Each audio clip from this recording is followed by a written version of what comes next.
কি করছে দেখি। ও বেড়াতে যাবার ইয়ে হচ্ছে তোর জোর, যাচ্ছ যাচ্ছ বেবি যাচ্ছ, আমাকে নেবে মাম্মা? বাবা চেনে না মাকে, চেনেই না। দেখো নিতে হবে না, দাঁড়িয়ে থাকো কি করে দেখি, দাঁড়িয়ে থাকো কি করে দেখি, দাঁড়িয়ে থাকো। দেখি কি করে, যাবে না যাবে না বাবা, যাবে না, এসো বাবা, এসো এসো, চলে এসো তো, চলে এসো। যাবে না বাবা আজকে, থাক, যাবে না বাবা। ও বাবাকে ডাকলেও হবে না, বাবা যাবে না, বাবা থাকো। যাই করো তুমি, ঘন্টাটা গলার উপর উঠে গেছে। দেরি হচ্ছে, না না যেতে হবে, ছেড়ে দাও। ওরে ভেঙে ছুড়ে দেবে সব। দেখি দাও টুলটা আমার হাতে দিয়ে দাও।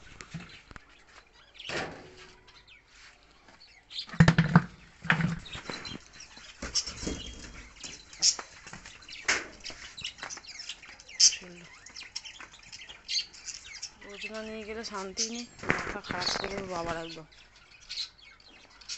তো বাবাকেই দেখায়, কারণ বাবাই নিয়ে যায় ওকে রোজ। রোজ না, এখন ঠান্ডার সময় তো একটু যায়, গরমকালে আর নিয়ে যায় না। মাঠে সকালে খেলা হয়, তাই আর নিয়ে যায় না, তখন খেলা হলে অ্যালাউ করে না। ও সকালবেলা উঠে এলো জ্বর, আজকে সকালে না মাঝরাত্রি থেকে জ্বর এসেছিলো। জ্বরে সকাল উঠে প্যারাসিটামল, তার সাথে অ্যালার্জি ওষুধ সব খেয়ে মোটামুটি 1-1.5 ঘন্টা শুয়ে তারপর ঠিকঠাক। এই জায়গাটা রোদ্দুর আছে তাই বসেছিলাম একটু। এই যে এই জায়গাটা ফুল গাছের লোকগুলো আমাকে পুরো এবারে ঠকিয়েছে, বলেছিল যে অন্য অন্য কালার হবে, সব দেখলাম মোটামুটি সাদা, আর এই একটা অন্য কালার হয়েছে। সামনের বছর থেকে ফুল গাছ বসাবো না, সবজি চাষ করে দেবো।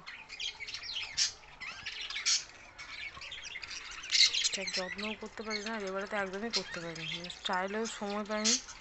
এই একটা ফুল গাছ পুকুর বাবা নিয়ে এসছে সেদিনকে বলার পরে, এই গাছটা এখনও বসানো হয়নি, বসানো হয়ে যেত, কিন্তু গাছটা হচ্ছে যে হাওয়া দিচ্ছে।